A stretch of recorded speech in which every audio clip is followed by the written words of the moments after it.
Hey wine lovers, how are you? I'm Marc Supsic and I'm here on behalf of Wine Still Sold Out.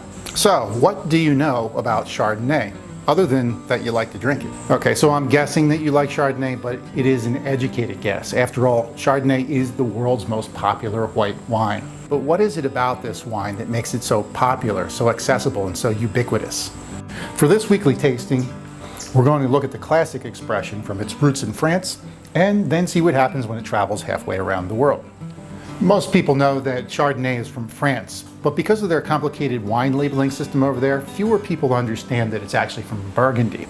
Almost all white Burgundy is made from Chardonnay.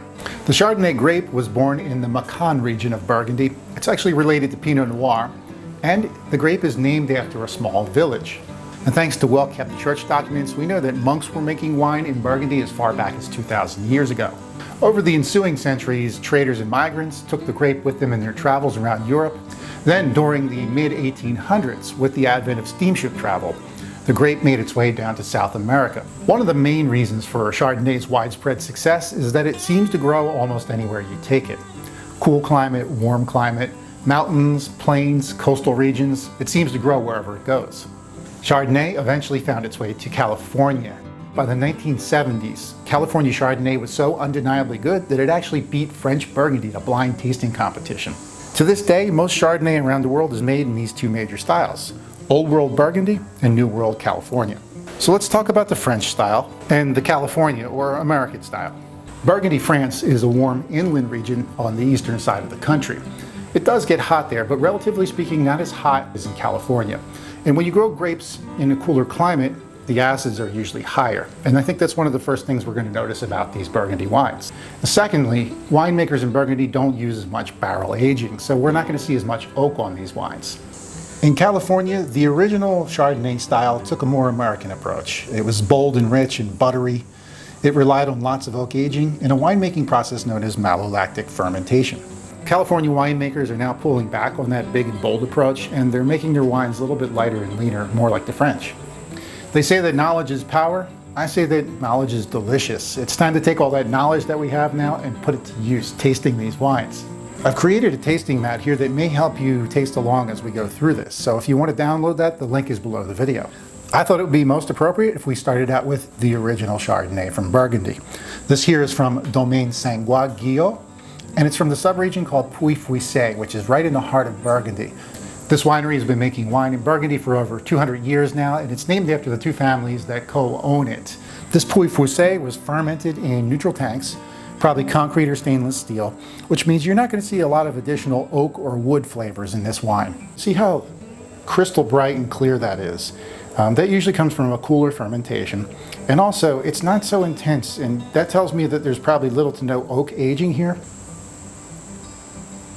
The first thing that jumps out at me is sort of like a candied lemon curd flavor.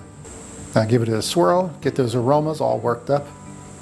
Beautiful burst of that lemon curd, additional elements of white peaches and flowers, and, very interestingly, a nuttiness like toasted almonds. And this nuttiness comes from a winemaking technique that's very popular in Burgundy called sur-lie aging. And of course, let's taste the wine. Well, as expected, that's a beautiful wine. Super acidic, as we talked about, very high in acids, getting hit with that lemon curd and those flowers too, and just that slight toastiness in the background that comes from that sur-lie aging we were talking about. Something else to consider is a wine's finish. So after you swallow the wine, how long do the flavors linger in your mouth, and are they desirable flavors? A really long finish on a wine is a sign of a very high quality wine. So that right there is the original French Chardonnay, Pouilly-Fuissé from Domaine Sangouard-Guyot. Totally naked, all 100% Chardonnay shining through there. I love it. Let's check out this California Chardonnay from Anaba winery. They're located in Sonoma, and for this particular wine, they sourced the grapes from the Sonoma coast, which is slightly cooler. So as you can see here, the color for this one is slightly more intense. It's more golden or maybe more lemon yellow. And that intensity is coming from barrel fermentation and also 17 months in French oak. So let's give that California Chardonnay a swirl. In keeping with the California style, the first thing to smack you in the face is oak. There's so much oak in there. There's some spice coming from the oak barrels as well, sort of like a cinnamon or a clove element. This is a big California Chardonnay. Now, it's not as big as some of them were in the past.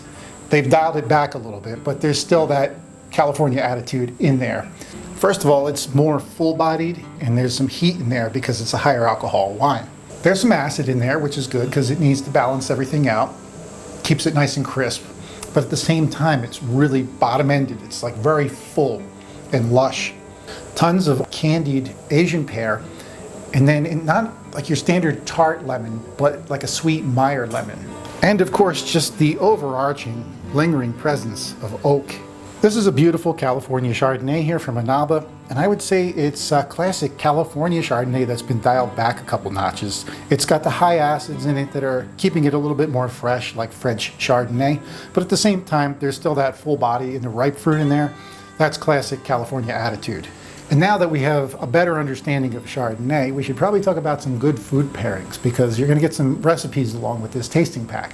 Both of the wines that we tasted today were noticeably different, but they also shared some common ground, namely the acids. They were both high acid wines, which is common for a Chardonnay. So acid is a flavor enhancer first and foremost, so this makes them very food-friendly wines. But on top of that, it's also a palate cleanser too, so it makes it a great partner for fatty foods. The first recipe is for a seared tuna tataki. Now, tuna tataki usually uses some level of vinegar in it, which makes it acidic as well. So this is going to bridge from the food to the wine. The second recipe you'll get is for Mediterranean lobster spaghetti. And if you just think about how rich that dish is, it's going to be very nice with these acidic wines. They're going to cleanse your palate. They're going to wake the flavors up, almost the same way that squirting a fresh lemon on lobster does. Now that you're a Chardonnay expert, I suggest the next step is to look to other parts of the world and see what they're doing with the grape. And now that you've had the opportunity to taste both of these wines side by side, what do you think? Are you a Burgundy Chardonnay kind of person, or are you a California Chardonnay kind of person? Let me know in the comments section below this video. Thanks so much for joining me for this weekly tasting. I hope you enjoyed it. On behalf of Wine Still Sold Out, I'm Marc Supsic. Cheers.